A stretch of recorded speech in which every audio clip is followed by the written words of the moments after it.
اعوذ باللہ من الشیطان الرجیم بسم اللہ الرحمن الرحیم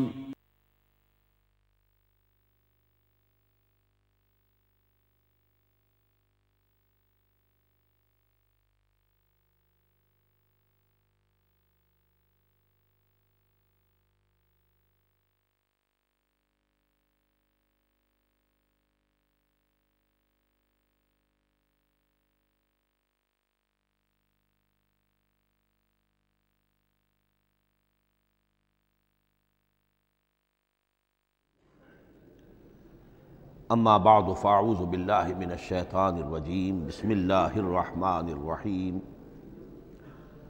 حامیم والکتاب المبین انا جعلناہ قرآنا عربیا لعلکم تعقلون وقال تبارک وتعالی کما ورد فی سورۃ یوسف علیہ السلام الف لام را تلک آیات الکتاب المبین انا انزلناہ قرآنا عربیا لعلکم تعقلون وقال عز وجل کما ورد فی سورۃ الزمر قرآنا عربیا غیر ذی عوج وقال جل وعلا کما ورد فی اول سورۃ الکہف الحمد للہ الذی انزل علی عبدہ الکتاب ولم یجعل لہ عوجا صدق اللہ العظیم رب اشرح لی صدری ویسر لی امری واحلل عقدۃ من لسانی یفقہوا قولی۔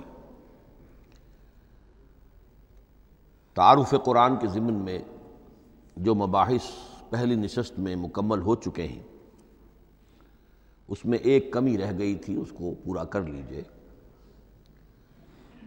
قرآن مجید کی 2 آیات کے بارے میں یہ روایت موجود ہے صحیح مسلم میں حضرت عبداللہ ابن مسعود رضی اللہ تعالی عنہ سے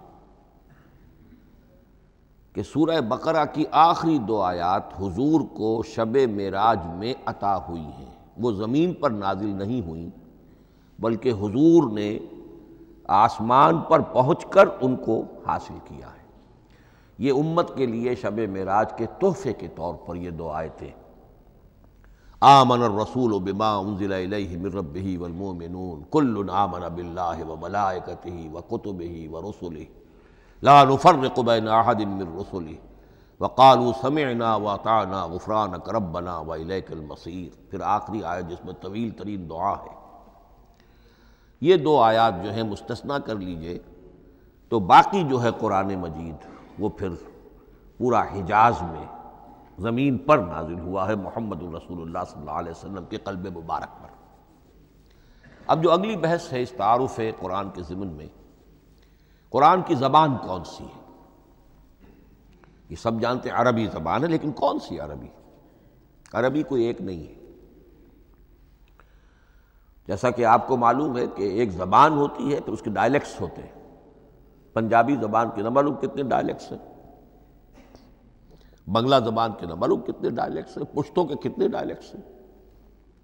عربی زبان کے اس وقت پورے عالم عرب کے اعتبار سے تو دیکھیے تو ہر ملک کا جو ہے اپنا لہجہ ہے اور ان کے اپنے انداز ہے۔ تو خود نزول قرآن کے وقت بھی پورے جزیرہ نمائے عرب میں کوئی ایک زبان نہیں تھی، زبان ایک تھی لیکن اس کے لہجے مختلف تھے، الفاظ مختلف تھے۔ تو یہ جان لیجئے کہ قرآن نازل ہوا ہے حجاز کے بادیہ نشینوں کی زبان میں۔ وہ اصل عربی زبان حجازی قوم سمجھتی تھی، شہری زبان نہیں، دیہاتی زبان۔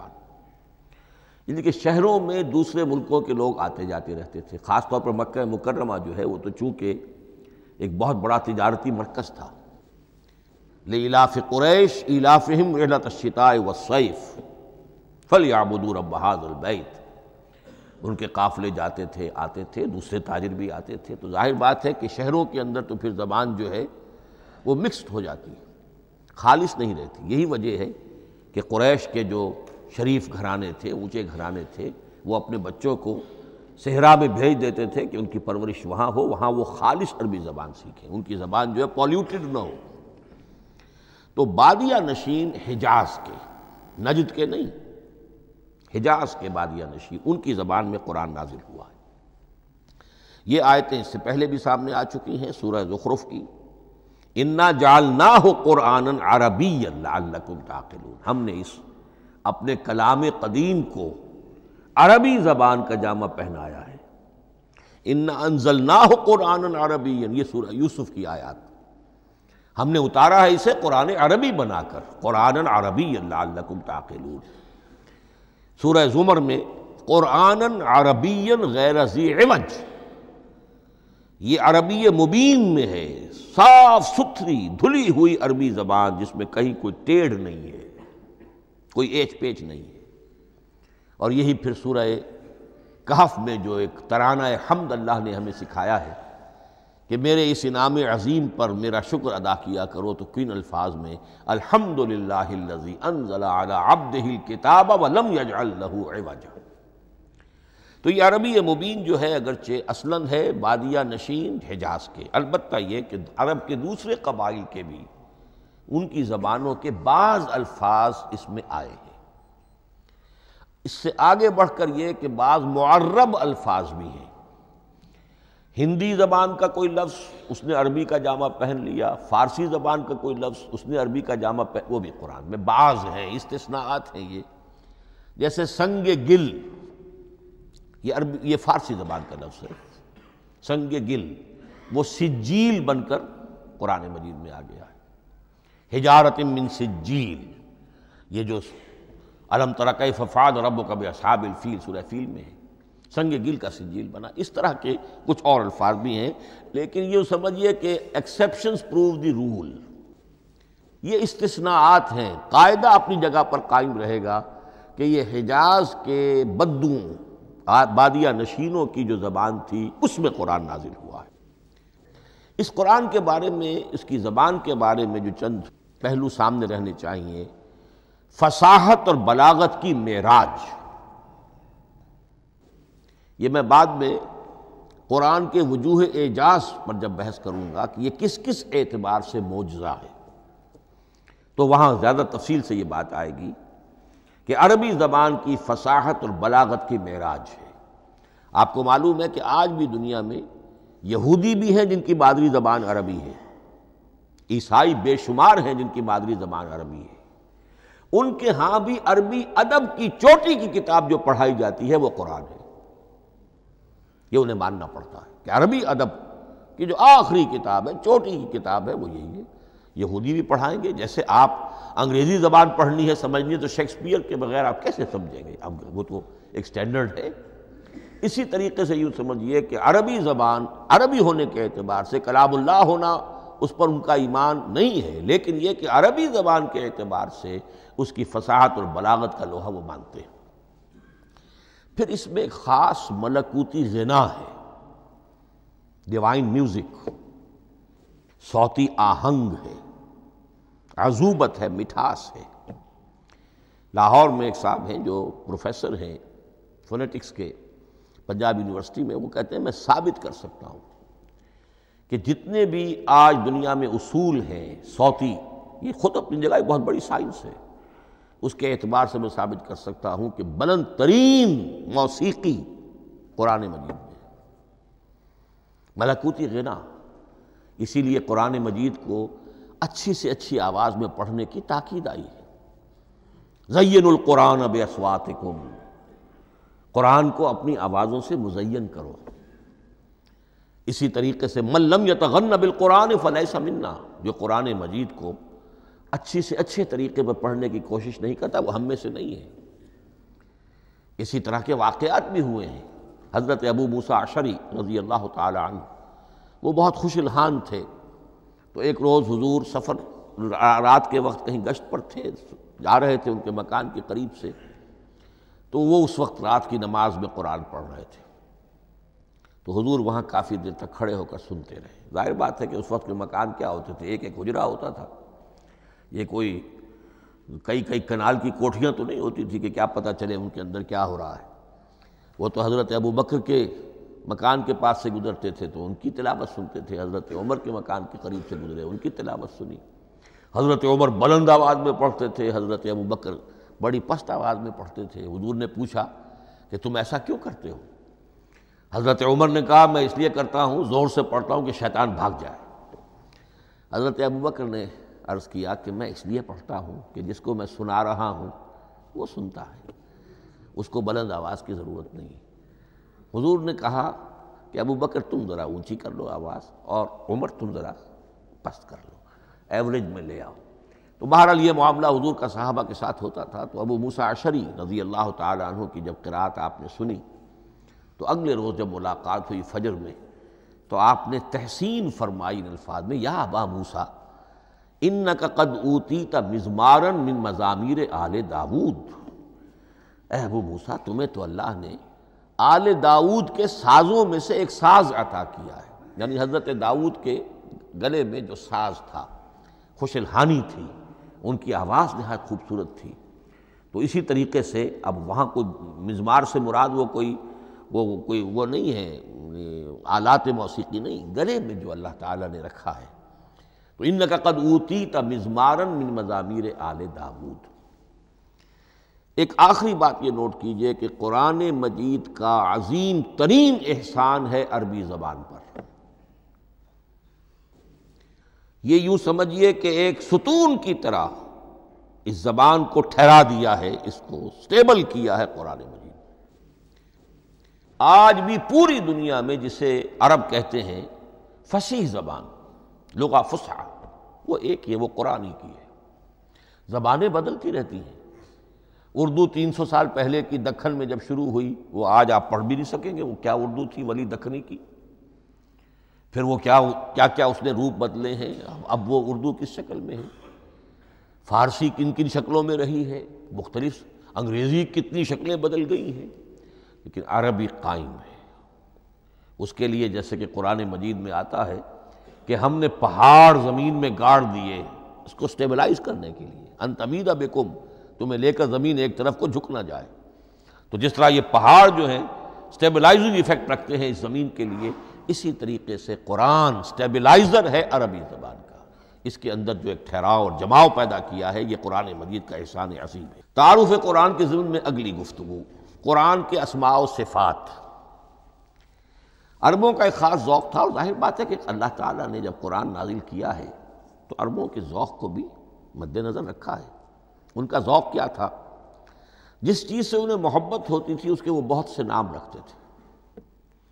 گھوڑے کے لیے ہزاروں لفظ مل جائیں گے آپ کو، شیر کے لیے 5000 الفاظ مل جائیں، تلوار کے لیے 5000 الفاظ مل جائیں گے۔ یعنی اس شے کی جو بھی صفت ہے اس صفت کے اعتبار سے ایک نام، کوئی اور صفت ہے اس صفت کو ایک اور نام، تو وہ صفاتی نام۔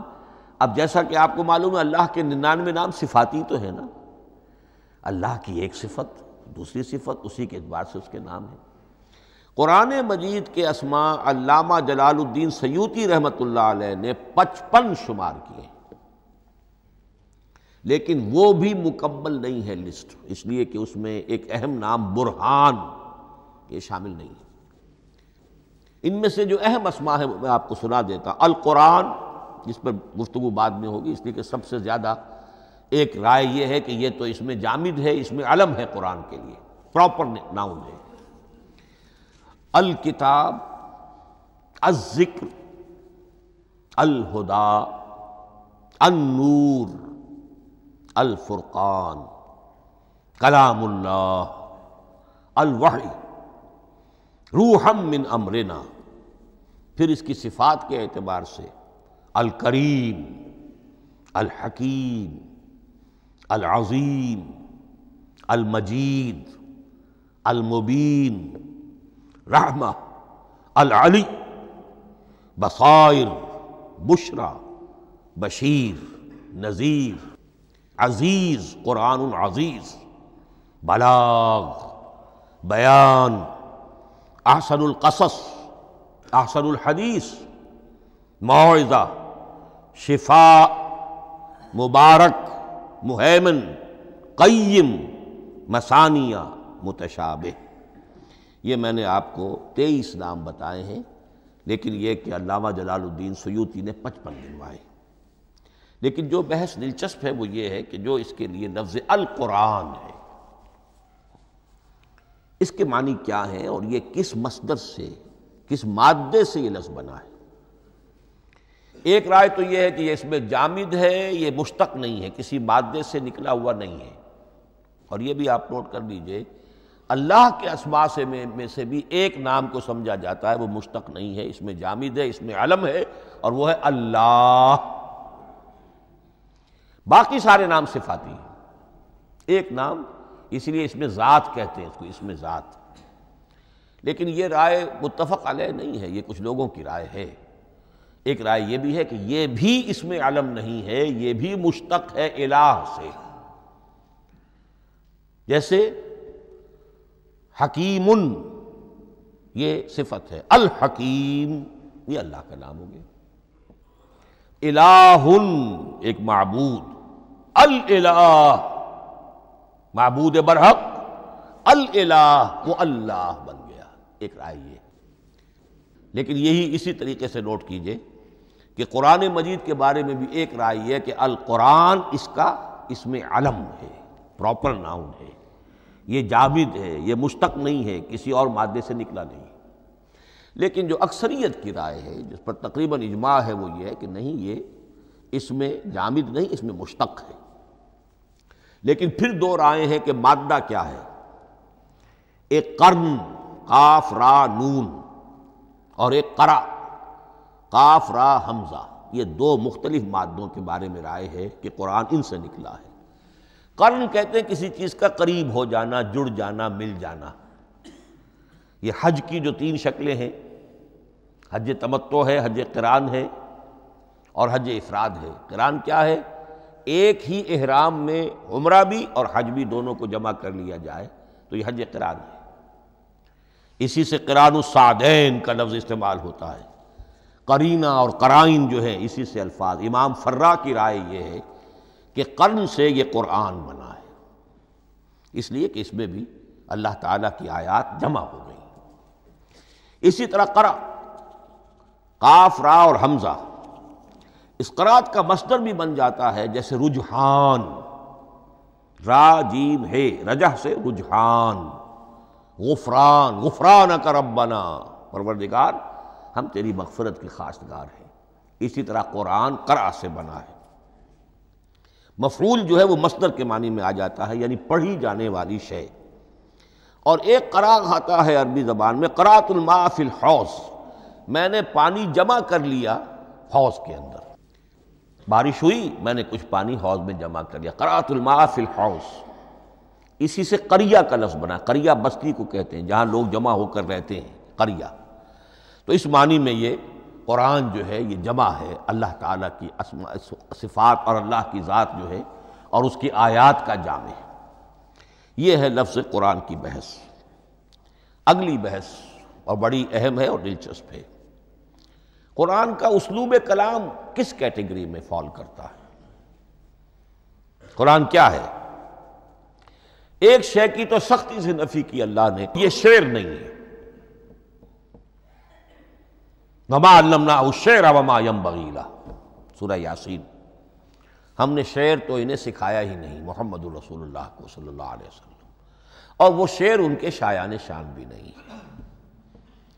شاعروں کے بارے میں سورہ شعراء میں چونکہ بالعموم شاعروں کے بارے میں جو بات کہی گئی ہے، وَالشُّعَرَاءُ يَتَّبِعُهُمُ الْغَاوُونَ أَلَمْ تَرَ أَنَّهُمْ فِي كُلِّ وَادٍ يَهِيمُونَ إِنَّهُمْ يَقُولُونَ مَا لَا يَفْعَلُونَ إِلَّا الَّذِينَ آمَنُوا۔ استثناء تو ہے کہ اچھے لوگ بھی ہوتے ہیں، لیکن اکثر و بیشتر شعراء کا معاملہ یہی ہے، ان کی پیروی کرتے ہیں وہی لوگ کہ جو حد سے گزرنے والے ہوتے ہیں، لاؤبالیانہ انداز والے لوگ، غیر سنجیدہ لوگ پیروی کرتے ہیں۔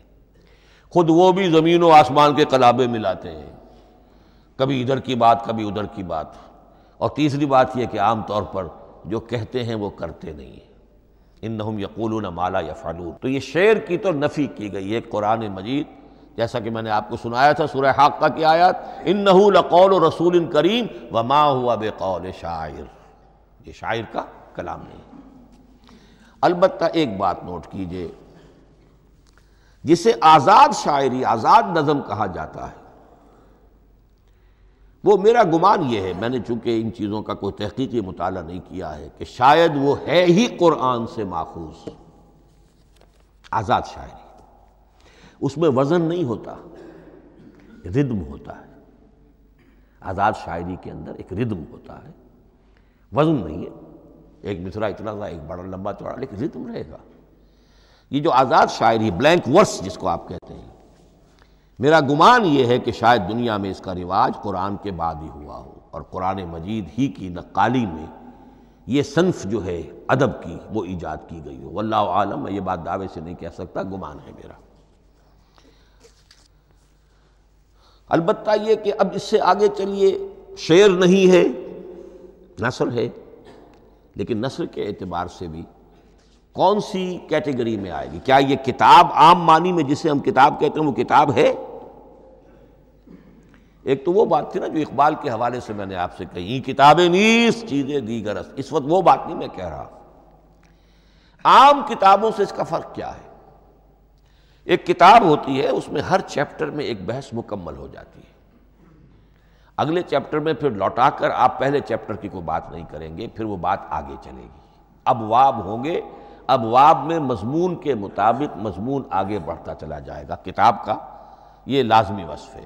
قرآن مجید عثمانی میں کتاب نہیں ہے، اس میں قصہ آدم و ابلیس 7 جگہ آ رہا ہے، بار بار آ رہا ہے، سورہ بقرہ میں، سورہ اعراف میں، سورہ ہجر میں، سورہ بنی اسرائیل میں، سورہ کہف میں، پھر سورہ طٰہٰ میں، چلتے جائیے، سورہ صاد میں حضرت موسیٰ علیہ السلام کا قصہ کتنی مرتبہ آ رہا ہے۔ تو قرآن مجید اس کتاب کی کیٹیگری، اس کی ڈیفینیشن پر پورا نہیں اترتا۔ دنیا میں جو کتاب کا معیار ہے، عام اس کا جو اسلوب ہے، اس کی جو ڈیفینیشن ہے، ایک شکل ہوتی ہے مجموعہ مقالات، وہ بھی نہیں ہے۔ اس میں ہر مقالہ اپنی جگہ پر ایک مکمل شے ہوتی ہے، لیکن یہ کہ وہ دوسرے مقالات سے تو مختلف ہوگی، یہ مجموعہ مقالات بھی نہیں۔ اس کا اسلوب جو ہے وہ خطبے کا ہے، اوریشن، اور یہ کہا جا سکتا ہے it's a collection of divine orations. یہ اللہ تعالیٰ کے خطبات کا مجموعہ ہے۔ مختلف اوقات میں خطبے نازل ہوتے تھے حضور پر صلی اللہ علیہ وسلم۔ اور یہ بھی جان لیجئے کہ عرب میں ادب کی 2 ہی صنفیں تھیں جو معروف تھیں، یا شعر یا خطبہ، یا خطیب ہوتے تھے بڑے شعرا بیان خطیب، اور یا شاعر ہوتے تھے۔ تو یہ جب شعر کے اسلوب پر نہیں تھا تو خطابت کا اسلوب ہے جو اللہ نے اختیار فرمایا، اور ہر موقع پر، ہر مرحلے پر جو خطبہ اس وقت کے حالات کی مناسبت سے نازل ہوا وہ ایک صورت ہے۔ تو یہ ہے کلیکشن آف ڈیوائن اوریشنز، یہ اللہ تعالیٰ کے مجموعہ خطبات الہیہ اسے کہا جا سکتا ہے، لیکن اس سے جو چند نتیجے نکلتے ہیں وہ نوٹ کرنے ضروری ہیں۔ خطبے میں مخاطب اور مخاطب کے مابین ایک ریپور ضروری ہے۔ اگر کوئی مصنف بیٹا کتاب لکھ رہا ہے، اس کے سامنے کوئی سامع نہیں ہوتے، وہ تو اپنی مگن میں جو بھی خیال ہے اپنے دل میں وہ لکھ رہا ہے۔ خطبے میں سامع سامنے ہوتے، اگر ان کے درمیان رپورٹ نہ رہے، ہم آہنگی نہ رہے، تو پھر وہ خطبہ غیر مؤثر ہو جائے گا، لوگ جو ہیں ان کو اونگ آنے لگے گی، وہ متوجہ ہی نہیں رہیں گے۔ تو ایک رپورٹ مخاطب اور مخاطب ان کے درمیان۔ دوسرے یہ کہ خطبہ کا ایک وصف لازمی یہ ہوتا ہے کہ ایک واقعاتی پس منظر ہوتا ہے پیچھے موجود۔ اب کوئی شخص ہے سیاسی تقریر کر رہا ہے، ایک خاص پس منظر موجود ہے، اس میں وہ ان چیزوں کی طرف حوالے دیتا چلا جائے گا، صرف کوئی تفصیلات بیان نہیں کرے گا، اس لیے کہ وہ لوگوں کو معلوم ہے آج کے دور کا ایک واقعہ ہے، لوگوں کے علم میں ہے۔ لیکن کتاب میں آپ لکھیں گے تو پھر وہ پورا واقعہ بھی بیان کرنا پڑے گا آپ کو کہ یہ کب ہوا، کیسے ہوا، جس کا میں حوالہ دے رہا ہوں۔ لیکن خطبے کے اندر پس منظر جو ہے وہ موجود ہے، اور اس کے حوالے سے صرف جو اشارات اس کی طرف ہو جائیں گے۔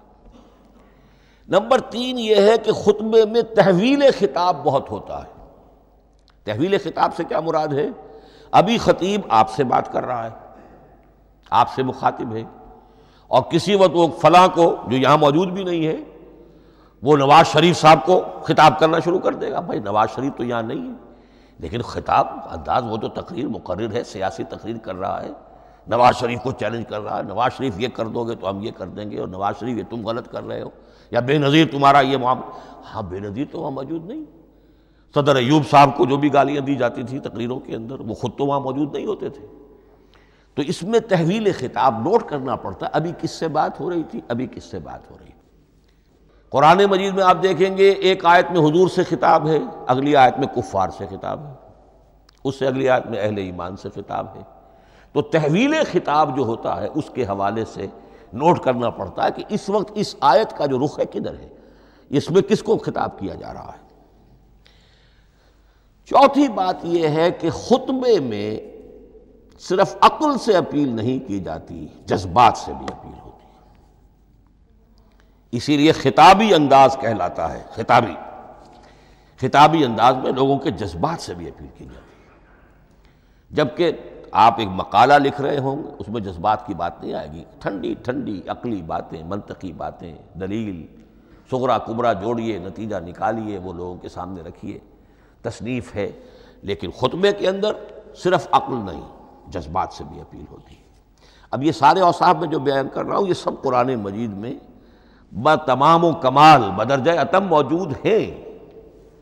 اور آخری بات یہ کہ خطبے میں، اور یہ کہ یہ چیز مشترک ہے غزل میں بھی اور قصیدے میں بھی اور خطبے میں بھی، اس کا اول و آخر بہت جامع اور مؤثر ہونا چاہیے. اسی لیے مطلع مقطع یہ خاص طور پر ہوتے ہیں نا. مقطع میں آپ پڑھی ہے سکون گسترانہ بات، جس غزل کا مطلع جاندار ہے اس کو آدمی پڑھے گا، اور اگر وہ مطلع پھسپھسا ہے وہ باقی نظم پڑھے گا ہی نہیں، چاہے آگے اس کے اندر بڑا عمدہ شعر بھی ہو وہ نہیں پڑھے گا. مطلع ہی جو ہے بے جان ہے، پھسپھسا ہے.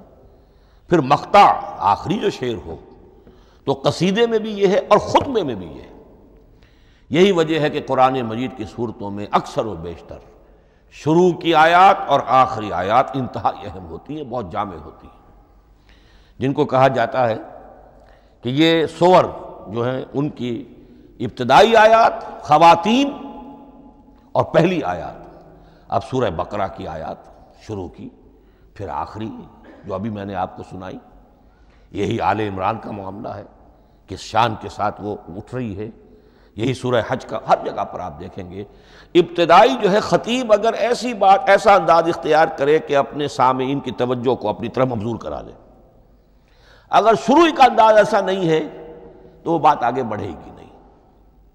آخری بات یہ کہ خطبے میں ہمیشہ یہ ہوگا کہ ایک مین سپیکر جو ہے اس کی ایک بات سامنے ہے کہ میں نے یہ بات اپنے سامعین کے ذہن میں بٹھانی ہے، لیکن دائیں بائیں کی باتیں کرے گا. کوئی قصہ بھی سنائے گا، کوئی شعر پڑھے گا، کوئی اور کوئی لطیفہ بھی سنائے گا. ہمارے ہاں کے جو بہترین خطیب جو ہوتے تھے وہ احراری حضرات جو ہے بہترین خطیب ہوتے تھے. اور آپ نے سنا مولانا عطا اللہ شاہ بخاری رحمۃ اللہ علیہ، ان کی تقریریں 6 گھنٹے تک لوگ سنتے تھے. وہ کبھی رلا بھی رہے ہیں، کبھی ہنسا بھی رہے ہیں. عام آدمی تنقید بھی کرے گا کہ یہ کیا ادھر ادھر کی باتیں کر رہے ہیں، لیکن وہ پھر جب آخری تقریر ہوتی تھی تو جب تقریر ختم ہوتی تھی، جو بات وہ ذہن میں بٹھانا چاہتے تھے، دل میں اتارنا چاہتے تھے، وہ بیٹھ چکی ہوتی تھی. باقی یہ کہ ادھر ادھر کی چیزیں جو ہیں وہ آکسیلری چیزیں ہیں وہ رہتی ہیں. یہ ہیں 6 اوصاف خطبات کے، اور قرآن مجید کے اندر بھی یہ اوصاف کم و بیش موجود ہیں. قرآن کا اسلوب خطبے کا ہے. اب اگلی بحث پر آئیے، قرآن مجید کی ترکیب اور تقسیم، سنتھیسس اور ڈویژنز. اب اس میں سمجھیے کہ کلام جو ہے اللہ کا کلام ہے. کلام مرکب ہوتا ہے کلمات سے. کلمات حروف سے بنتے ہیں. عربی زبان کے حروف 28 یا 29 ہیں. الف اور حمزہ کو ایک ہی مانیں گے تو 28 رہ جائیں گے، الف علیحدہ حمزہ علیحدہ تو 29 ہو جائیں گے. یہ حروف جڑتے ہیں، لفظ بنتے ہیں. لفظ محمل بھی ہوتا ہے لیکن کلمہ وہ کہلاتا ہے جو بامانی لفظ ہو. پھر ان کلمات کو آپ جوڑتے ہیں، یہ مرکب توصیفی بن گیا، مرکب اضافی بن گیا، مرکب عددی بن گیا، مرکب جاری بن گیا، پھر ان مرکبات کو جوڑ کر فقرہ بنتا ہے، جملہ بنتا ہے، کلام مفید جس کو کہا جاتا ہے۔ قرآن مجید کے اعتبار سے علامہ سیوطی نے مخصوص جو قرآن کی اصطلاحات ہیں ان کے حوالے سے ایک بات کہی ہے، لیکن واقعہ یہ ہے کہ قرآن کی اصطلاحات خود اپنی ہیں، دنیا کی دوسری کسی بھی اصطلاحات پر ان کو قیاس نہیں کیا جا سکتا۔ لیکن جاہز چونکہ قدیم تھے، انہوں نے قرآن مجید کو کہا یہ دیوان کی شکل رکھتا ہے، جیسے کہ حافظ کا دیوان، کسی اور کا دیوان۔ سورتیں جو ہیں وہ قصیدوں کی شکل میں ہیں، بیت شعر آیت ہے، قوافی جو ہوتے ہیں شعروں میں قافیہ، وہ یہاں فواصل ہیں، آیت کے آخری حروف ایک دوسرے سے مشابہ ہوتے ہیں کہ جن سے پھر وہ صوتی آہنگ پیدا ہوتا ہے۔ الرحمن علم القرآن خلق الانسان علمہ البیان۔ اب یہ ایک فواصل جو ہیں وہ جڑتے چلے جاتے ہیں، ان میں آہنگ پیدا ہوتا ہے۔ لیکن حقیقت کے اعتبار سے پہلی بات یہ نوٹ کیجئے، قرآن مجید کی اکائی ہے آیت، اسے نہ آپ جملہ کہہ سکتے ہیں نہ فقرہ کہہ سکتے ہیں۔ انگریزی میں ہمارا چونکہ بائبل کے لیے بھی جب ورس کا لفظ آ جاتا ہے تو انگریزی تراجم میں، انگریزی تحریروں میں، مقالوں میں ورس قرآن مجید کی آیت کے لیے لفظ آ جاتا ہے، ورس نمبر فلاں، بالکل غلط ہے۔ قرآن کی آیت یہ اس کا اپنی اصطلاح ہے، اپنا مفہوم ہے۔ لغوی مفہوم کیا ہے؟ نشانی، آیت نشانی۔ قرآن کی ہر آیت اللہ کے علم اور حکمت کی نشانی ہے۔ اب قرآن کی آیتیں نوٹ کیجئے، صرف حروف پر بھی مشتمل ہے، الف لام میم حروف مقطعات اور آیت بن گئی۔ وہ مرکبات ناقصہ پر بھی مشتمل ہے، والعصر مرکب جاری ہے، حرف جار، آیت ہو گئی۔ پورے جملے پر بھی مشتمل ہے، ان الانسان لفی خسر، ایک جملہ ہے، اور 10 جملوں پر بھی مشتمل ہے۔ اللہ لا الہ الا ھو الحی القیوم لا تأخذہ سنۃ ولا نوم لہ ما فی السماوات وما فی الارض الی آخر الآیہ۔ آیت الکرسی کا انالیسس کیجئے، 10 جملے موجود ہیں اس میں۔ تو نوٹ کر لیجئے، یہ چیز توقیفی کہلاتی ہے، یہ کسی گرامر کے اصول پر نہیں ہے، کسی منطق کے اصول پر نہیں ہے۔ آیات قرآنیہ کی تعیین توقیفی ہے، یعنی حضور کے بتانے پر موقوف ہے۔ حضور نے بتایا والعصر، یہ آیت ہو گئی، آیت ہو گئی، ہم آیت مانیں گے۔ الف لام میم آیت ہو گئی۔ قاف حرف ایک ہے، یہ آیت نہیں ہے۔ نون ایک حرف ہے، آیت نہیں ہے۔ قاف والقرآن المجید ایک آیت بنی، نون والقلم وما یسطرون ایک آیت بنی۔ تو اس طریقے سے اس کو کہتے ہیں توقیفی، موقوف علیہ ہے حضور کے بتانے پر۔ اب اس میں روایات کا اختلاف ہو سکتا ہے کہ حضور سے کوئی روایت یہ ہو کہ یہ ایک آیت بنی یا 2 آیتیں بنی۔ مثلا بڑی اہم مثال آپ کو دے رہا ہوں، سورہ مزمل کی جو دوسرا رکوع ہے، پورا دوسرا رکوع، وہ 1 آیت شمار ہوتا ہے، اور میرا بڑا گمان رہا بہت عرصے تک کہ یہ 1 آیت نہیں ہو سکتی، یہ مختلف اوقات میں نازل ہوئی ہیں، 2 اوقات میں نازل ہوئی ہے۔ اور یہ مجھے قول مل گیا علامہ سیوطی کے ہاں، حضرت عبداللہ ابن عباس رضی اللہ تعالی عنہما کا قول کہ یہ 2 آیتیں ہیں، 1 نہیں۔ لیکن یہ کہ یہ ہوگا موقوف روایت پر، میں کوئی نہیں ہوں جو اسے قرار دے سکوں۔ ہاں مجھے اگر کوئی روایت مل جاتی ہے، کوئی خبر یا اثر، خبر محمد الرسول اللہ کی یا اثر آپ کے کسی صحابی کا صلی اللہ علیہ وسلم و رضی اللہ تعالی عنہ، تو پھر یہ ہے کہ ہم مانیں گے۔ تو اس کو کہتے ہیں توقیفی۔ آیات اور سور کا معاملہ توقیفی ہے بالکلیہ، کسی منطق، کسی گرامر، کسی اصول بیان، کسی پر مبنی نہیں ہے، یہ مبنی ہے حضور کے بتانے پر۔ اس طرح سورت کسے کہتے ہیں؟ عربی زبان میں سور کے معنی ہے فصیل۔ فَضُرِبَ بَيْنَهُمْ بِسُورٍ لَهُ بَابٌ، سورہ حدید کے اندر الفاظ آئے۔ اب اس کا کیا تصور دیا گیا کہ ہر آیت جو ہے وہ اللہ کے علم اور حکمت کی نشانی ہے۔ 10 آیتیں، 20 آیتیں، 100 آیتیں، 285 آیتیں، 286 آیتیں جوڑ کر ایک فصیل باندھ دی گئی۔ یہ شہر حکمت خداوندی ہے۔ ایک نظم ہوتا ہے، جیسے آپ شہر کا ٹاؤن پلاننگ آج کا تو بہت بڑا فن ہے، بڑی اسپیشلائزیشن ہے، شہر کو پلان کرنا، اس کے اندر کیا کچھ ہونا چاہیے، کس طرح سے ہونا چاہیے۔ تو یہ سورت جو ہے یہ ایک یونٹ ہے قرآن مجید کی، اور اس کا جو لفظی معنی ہے فصیل، گویا کہ اس نے گھیرے میں لیا ہوا ہے ایک شہر معنی کو، علم و حکمت کے ایک شہر کے گرد یہ فصیل جو ہے پوری ہوئی ہے۔ اب اس میں نوٹ کر لیجئے جہاں تک، اچھا جیسے آیتیں چھوٹی بھی ہیں بڑی بھی ہیں، والعصر بھی آیت ہے، اور الف لام میم بھی آیت ہے، اور جیسا کہ میں نے عرض کیا آیت الکرسی بھی آیت ہے۔ اس طرح سورتیں چھوٹی بھی ہیں بڑی بھی ہیں۔ سورۃ العصر 3 آیتیں، سورۃ الکوثر 3 آیتیں، سورۃ النصر 3 آیتیں، 3 ہی سورتیں 3 آیتوں پر مشتمل ہیں۔ 3 سے کم پر کوئی نہیں، 2 آیات کی کوئی صورت نہیں ہے۔ لیکن آگے آپ چلتے جائیے، اس کی بڑی سے بڑی تعداد سورہ بقرہ جو ہے سب سے بڑی ہے۔ تو آیت اور سورت کے علاوہ دور صحابہ میں صرف ایک لفظ اور تھا قرآن کی تقسیم کے ضمن میں، اور وہ تھا منزل یا حزب۔ منزل یا حزب 7 منزلوں میں یا 7 احزاب میں قرآن کو تقسیم کیا گیا، تاکہ جو شخص قرآن مجید ایک ہفتے میں ختم کرنا چاہے، ہر شب میں، اکثر و بیشتر وہ لوگ رات کو ہی رات کی نماز میں قرآن پڑھتے تھے، ایک منزل پڑھ لے تو ہفتے میں پورا قرآن ختم ہو جائے گا۔ یہ حزب بھی ہے اور منزل بھی ہے، اور یہ چونکہ دور صحابہ میں تھا، یقیناً حضور نے بتایا ہوگا، اس میں آپ کو عجیب حسن نظر آئے گا۔ اس میں یہ نہیں کیا گیا کہ بالکل برابر برابر 7 کر دو بھائی، چاہے صورتیں ٹوٹ جائیں، صورتوں کی فصیل کوئی نہیں ٹوٹتی، اس میں صورتیں مکمل جو کہ تو آئیں گی۔ اور پھر یہ کہ عجیب بات ہے کہ سورہ فاتحہ کو اگر ایک طرف رکھ دیں، وہ قرآن کے دیباچے کی حیثیت رکھتی ہے، تو پہلی منزل میں 3 سورتیں، دوسری میں 5 سورتیں، تیسری میں 7، چوتھی میں 9، پانچویں میں 11، چھٹی میں 13، اور 7ویں میں 65۔ یہ ہے کہ جو ان صورتوں کی ایک بڑی، جیسے کہ ایک سیڑھی چڑھ رہی ہے، اور تقریباً مساوی ہو جاتے ہیں، کوئی 4.25 پارے ہے، کوئی 4.5 پارے ہے، کوئی 4.25 پارے، اس طریقے سے ہے، تقریباً مساوی۔ لیکن آرٹیفیشل ایکویلٹی پیدا کرنے کے لیے، مصنوعی مساوات پیدا کرنے کے لیے صورتوں کی فصیلوں کو نہیں توڑا گیا۔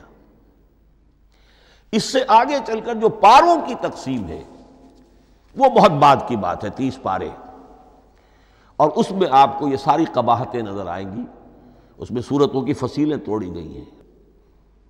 سورہ ہجر 1 آیت ادھر ہے، باقی ساری صورت جو ہے اگلے پارے میں، فصیلیں توڑ دی گئی۔ معلوم ہوتا ہے کسی شخص کے پاس جو قرآن تھا مصحف، اس نے صفحے گنے، 7 سے 30 سے تقسیم کیا، اور برابر صفحوں کے اندر وہ پارے بنا دیے۔ لیکن بہرحال دور صحابہ میں پاروں کا کوئی ذکر نہیں تھا، یہ بات کی بات ہے۔ دور صحابہ میں آیت، سورت اور حزب۔ اسی طریقے سے طویل سورتوں کو جو رکوعوں میں تقسیم کیا گیا، یہ بھی بات کی بات ہے۔ لیکن یہ جو تقسیم کیا گیا ہے سورتوں کو رکوعوں کی شکل میں، 35 سورتیں تو قرآن کی ایسی ہیں چھوٹی ہیں جو ایک ایک ہی رکوع پر مشتمل ہے۔ آخری پارے کی 37 صورتیں ہیں، پہلی 2 کی جو 2 رکوع ہے، باقی سب کے سب جو ہے وہ ایک ایک رکوع شمار ہوتا ہے۔ لیکن رکوع کیوں کیے گئے؟ لمبی صورتوں میں سے اگر کچھ حصہ پڑھنا ہے نماز میں، سورہ بقرہ پوری تو نہیں پڑھ سکتے آپ ایک رکعت کے اندر، تو اس کا وہ حصہ پڑھا جائے جس میں ایک مضمون پورا ہو جائے، مضمون نہ ٹوٹے، تاکہ وہاں پر رکوع کرے آدمی کہ جہاں پر کہ وہ مضمون ایک اعتبار سے مکمل ہو گیا۔ تو رکوع سے رکعت ہے، رکوع ہے، اس رکعت کے اندر ایک حصہ اتنا پڑھا جائے تاکہ مضمون جو ہے وہ خوبصورت رہے اور اس کا سلسلہ برقرار رہے۔ یہ تقسیم بھی اگرچہ بہت ہی ایک بدنام شخص ہے ہماری تاریخ کا، حجاج ابن یوسف، یہ اس کی ہوئی تقسیم ہے، یا اس نے کرائی ہے، بہرحال اس کی طرف منسوب ہے۔ اور یہ بات ماننی پڑتی ہے کہ بڑے گہرے غور و فکر سے تقسیم کی گئی ہے، الٹپ نہیں ہے، بلکہ اس کے لیے واقعتاً غور کر کے جہاں وہ مضمون ختم ہوتا ہے کہیں کہیں آپ اختلاف کر سکتے ہیں اور آپ کو حق حاصل ہے، اس لیے کہ یہ چیزیں توقیفی نہیں ہیں، یہ حضور کی بتائی ہوئی نہیں ہے، نہ رکوعوں کی تقسیم۔ اب سعودی عرب میں جو قرآن مجید چھپ رہے ہیں ان میں حزب ہو گئے ہیں، یعنی ہر پارے کو پارے برقرار رکھ کر 8 حزب بنا دیے انہوں نے، 4 حزب بنا دیے اور پھر نصف حزب کر کے 8 حصے کر دیے۔ تو یہ چیزیں جو ہمارے ہاں رکوع تو پاروں سے ادھر ادھر ہو جاتے ہیں، پارا بدل گیا رکوع وہی چل رہا ہے، اس لیے کہ رکوع میں مضمون کو پیش نظر رکھا گیا ہے جبکہ پارے میں مضمون کو نہیں سامنے رکھا گیا۔ تو رکوع کا معاملہ جو ہے چاہے وہ حجاج ابن یوسف ہی نے کیا ہے، لیکن یہ کہ بہرحال وہ بہت صحیح ہے، اکثر و بیشتر کہیں کہیں آپ اس سے اختلاف کر سکتے ہیں۔ تو یہ تو اس کا ہم نے آپ کے سامنے رکھا سنتھیسس۔ اب اگلا موضوع ہے ترتیب و تدوین کیسے ہوئی۔ اِنَّ عَلَيْنَا جَمْعَهُ وَقُرْآنَهُ، ہمارے ذمے ہے اس کو جمع بھی کرنا اور پڑھوانا بھی، اور پڑھوانے میں ترتیب آ جائے گی لازماً۔ لیکن یہ کہ ایک بات تو اس میں بالکل متفق علیہ ہے جس میں کسی شک و شبے کی گنجائش نہیں، قرآن کی ترتیب نزولی اور تھی، ترتیب مصحف اور ہے۔ ترتیب مصحف میں سورہ فاتحہ کے بعد سورہ بقرہ ہے، سورہ بقرہ نازل ہوئی ہے مدنی دور میں جا کر، پھر سورہ آل عمران ہے وہ بھی مدنی ہے، سورہ نساء ہے وہ مدنی ہے، سورہ مائدہ ہے وہ مدنی، پھر آئی ہے سورہ انفال اور سورہ توبہ۔ یہ سورہ انفال تو مدنی نہیں، سورہ انعام اور سورہ اعراف یہ ہے کہ جو مکیات ہیں، یہ کہ بھی مکی دور کی بھی آخری زمانے کی ہے۔ ابتدائی جو مکی صورتیں وہ سب سے آخری حصے میں ہیں، 29واں پارہ اور 30واں پارہ۔ تو ترتیب نزولی اور تھی، ترتیب مصحف اور ہے، اس میں تو کسی شک و شبے کی گنجائش نہیں۔ لیکن ہمارے ہاں اہل تشیع نے اس چیز کو بہت اچھالا ہے۔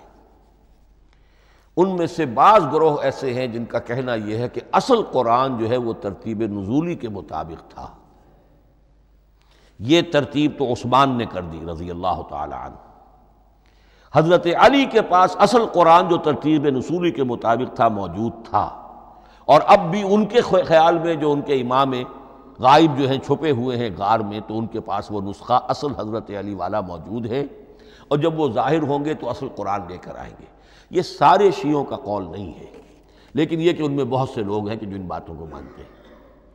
جہاں تک اس بات کا تعلق ہے کہ حضرت علی نے ترتیب نزولی پر کوئی مصحف جمع کیا ہو، اس میں کوئی اشکال نہیں ہے، اس لیے کہ علمی طور پر یہ ایک بڑی عمدہ ایکسرسائز بنتی ہے۔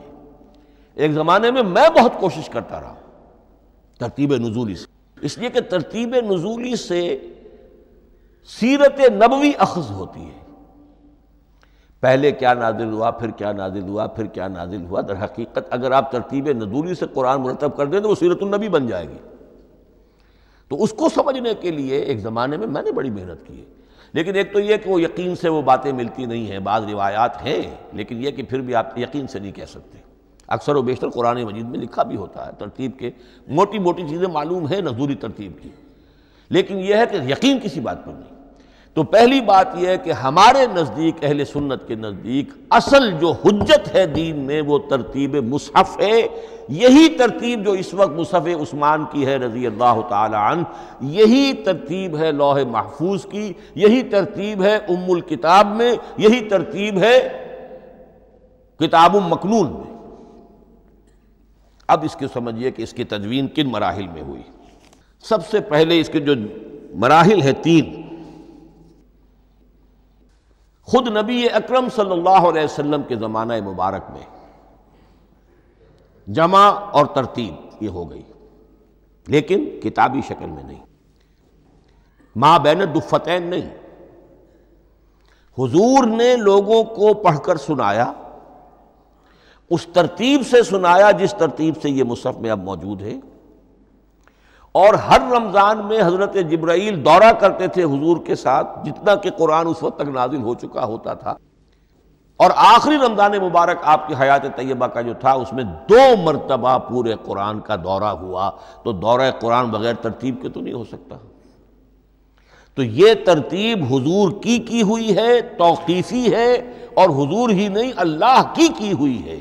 یہی ترتیب لوح محفوظ میں، کتاب مکنون میں اور ام الکتاب میں ہے، اور یہ ترتیب حضور دے کر گئے ہیں صحابہ کرام کو۔ حفاظ تھے، کتنے حفاظ جو ہیں جنگ یمامہ میں شہید ہو گئے، تبھی تو خیال آیا کہ اس کو کتابی شکل میں بھی مرتب کیا جائے۔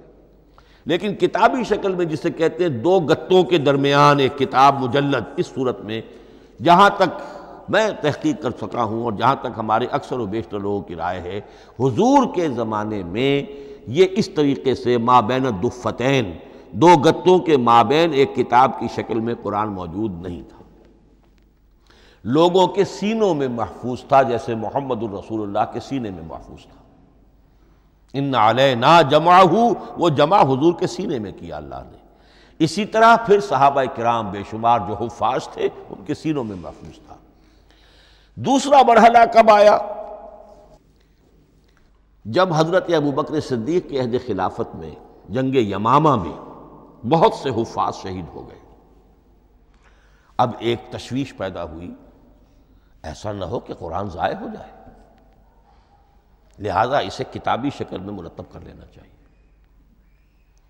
اس کے لیے پھر بہت سے صحابہ نے حضرت ابوبکر کو اپروچ کیا کہ جتنے قراء ہیں، جتنے کاتبین وحی ہیں، ان سب کو آپ جمع کیجئے اور جمع کر کے اس قرآن مجید کو ایک کتاب کی شکل میں جمع کر لیں۔ حضرت ابوبکر شروع میں بہت ریلیکٹنٹ رہے، ان کا ایک خاص مزاج تھا، اتباع رسول کا جذبہ انتہا درجے کا۔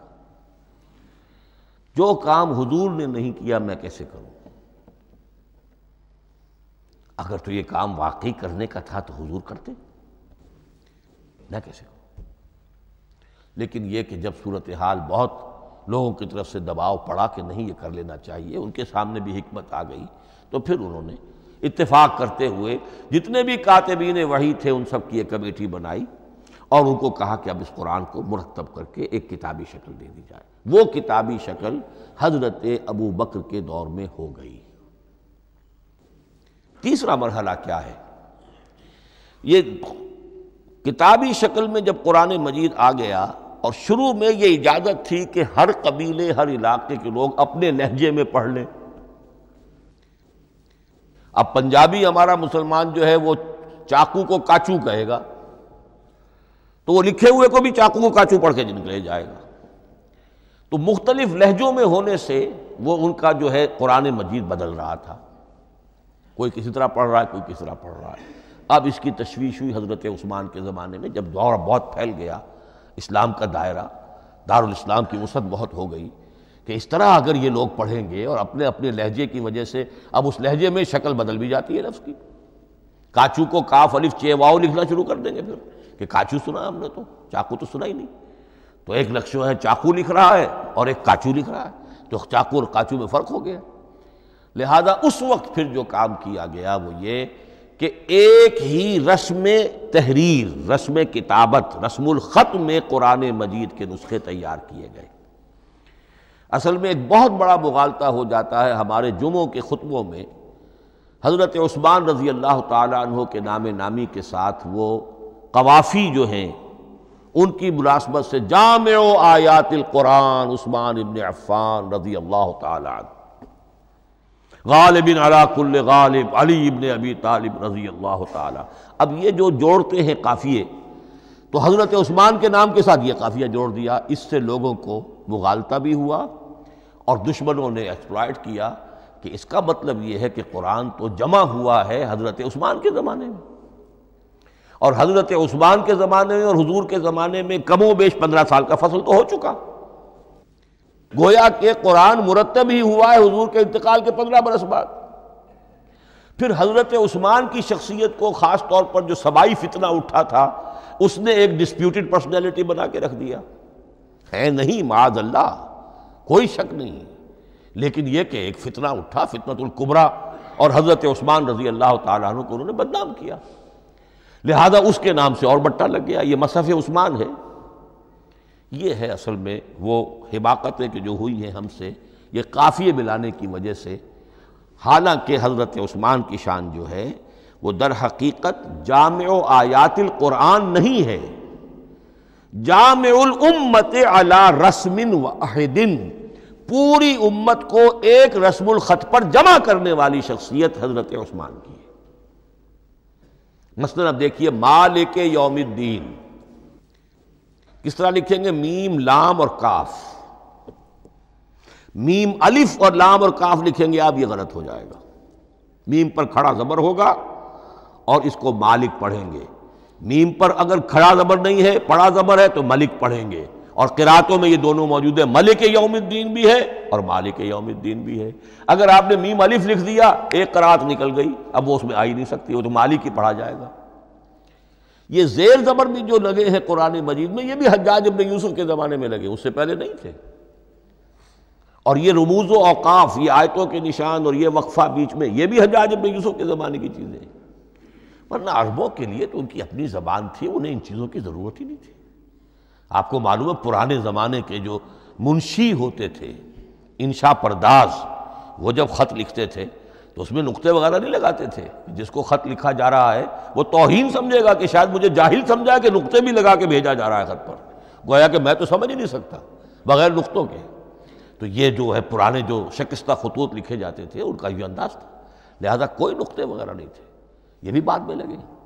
تو ملک یوم الدین، مالک یوم الدین، اس کی رسم آئے گا میم لام کاف، کھڑا زبر ہے مالک یوم الدین اور ویسے پڑا زبر ہے ملک یوم الدین۔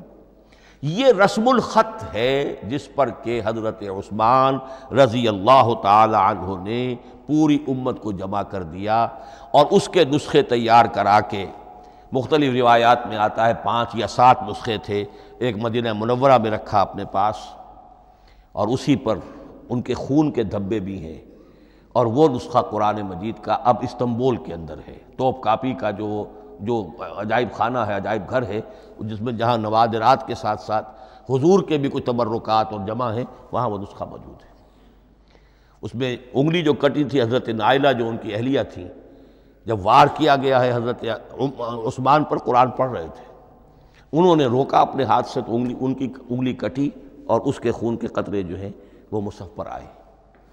تو یہ وہ قرآن، پھر انہوں نے ایک مکہ مکرمہ میں، ایک دمشق میں، ایک کوفے میں، ایک یمن، ایک بحرین، ایک بصرہ، مختلف جگہوں پر وہ آفیشل ورشن قرآن کا صرف رسم الخط اسکرپٹ کے اعتبار سے۔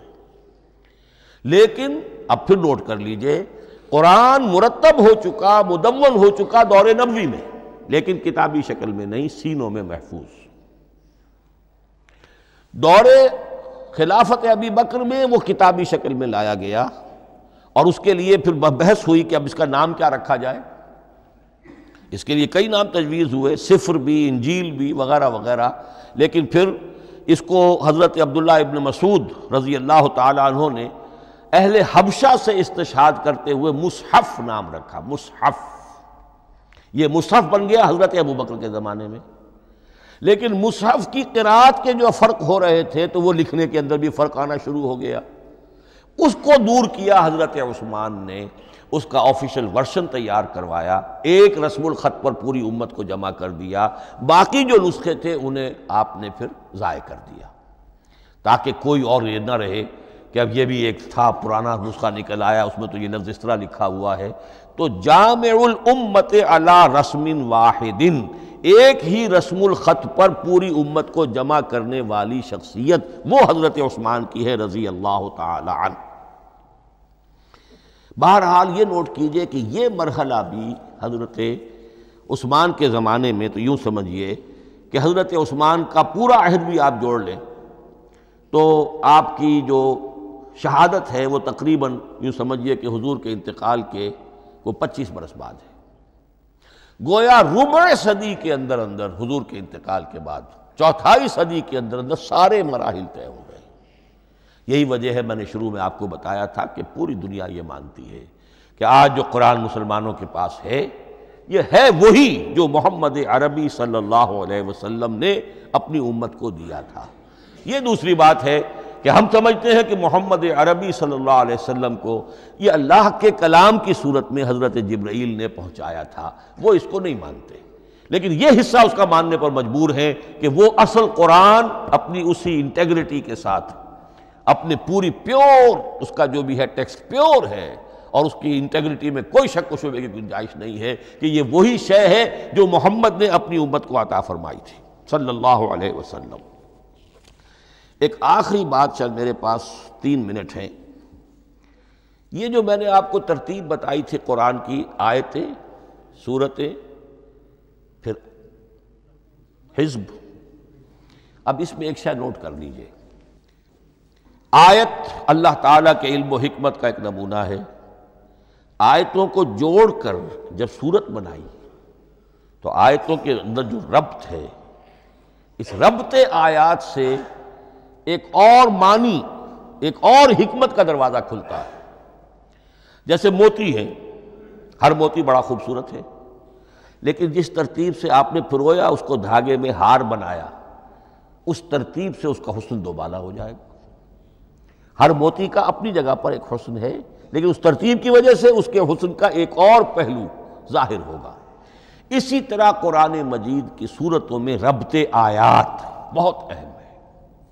ایک مرکزی مضمون ہوتا ہے ہر صورت کا، مرکزی مضمون، عمود، اور اس کے گرد وہ ساری آیتیں اس طریقے سے گھوم رہی ہوتی ہیں، جڑی ہوئی ہوتی ہیں، جیسے کہ ایک دھاگے کے اندر پروئے ہوئے موتی ہوتے ہیں کہ جس کی جو ہار کی شکل اختیار کرتے ہیں۔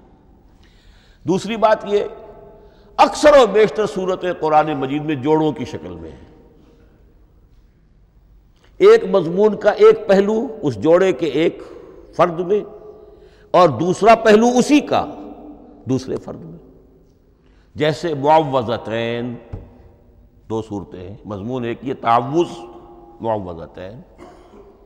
الزہراوین، سورہ بقرہ، سورہ آل عمران کو کہا گیا الزہراوین، حضور نے فرمایا 2 نہایت تابناک صورتیں، بڑی روشن صورتیں۔ جیسے آپ دیکھیں گے یا ایھا المدثر یا ایھا المزمل قم اللیل الا قلیلا یا ایھا المدثر قم فانذر، ایک ہی طرح کا اٹھان ہے، حضور سے خطاب ہو رہا ہے۔ سورۃ الضحیٰ، سورۃ الانشراح، یہ تمام جوڑوں کی شکل میں۔ اسی طرح سورہ طلاق، سورہ تحریم، یا ایھا النبی اذا طلقتم النساء فطلقوہن لعدتہن یا ایھا النبی لم تحرم ما احل اللہ لک تبتغی مرضات ازواجک۔ شوہر اور بیوی کے درمیان تعلق یا تو اتنا گہرا ہو جاتا ہے کہ ایک دوسرے کے لحاظ میں وہ حدود خداوندی ٹوٹنے لگے، بیوی کی وجہ سے آپ نے کسی حرام شے کو حلال کر لیا یا حلال کو حرام کر لیا، بیوی کو ناپسند ہے وہ شے، تو حضور سے ذرا سا یہ ہو گیا تھا معاملہ۔ اپنی ازواج مطہرات حضرت عائشہ اور حضرت حفصہ رضی اللہ تعالیٰ عنہما، ان دونوں کی رضا جوئی کے لیے وہ خاص قسم کا شہد ہے، قسم کھا لی آپ نے کہ میں اسے استعمال نہیں کروں گا۔ لما تحرم ما احل اللہ لک، اے نبی آپ کیوں حرام کرتے ہیں اپنے اوپر وہ شے جو اللہ نے آپ کے لیے حلال کی ہے؟ تبتغی مرضات ازواجک، اپنی بیویوں کی رضا جوئی میں۔ یہ ایک انتہا ہوئی۔ دوسری انتہا کیا ہے؟ میاں اور بیوی میں اتنا بودھ ہو جائے کہ طلاق تک نوبت آ جائے، تو سورۃ التحریم ایک انتہا کو بیان کر رہی ہے، سورہ طلاق اگلی اس کے ساتھ جڑی ہوئی وہ دوسری انتہا کو بیان کر رہی ہے۔ سورہ صف حضور کے مقصد بعثت کو بیان کر رہی ہے، سورہ جمعہ آپ کے طریقہ کار کو بیان کر رہی ہے۔ اس طرح قرآن مجید کی اکثر و بیشتر صورتیں جو ہیں وہ جوڑوں کی شکل میں ہیں۔ میرا خیال یہ ہے کہ وقت ختم ہو گیا ہے، اس مضمون کا تھوڑا سا حصہ باقی ہے، وہ انشاءاللہ میں اگلی نشست میں لوں گا۔ بارک اللہ لی ولکم فی القرآن العظیم ونفعنی وإیاکم بالآیات والذکر الحکیم۔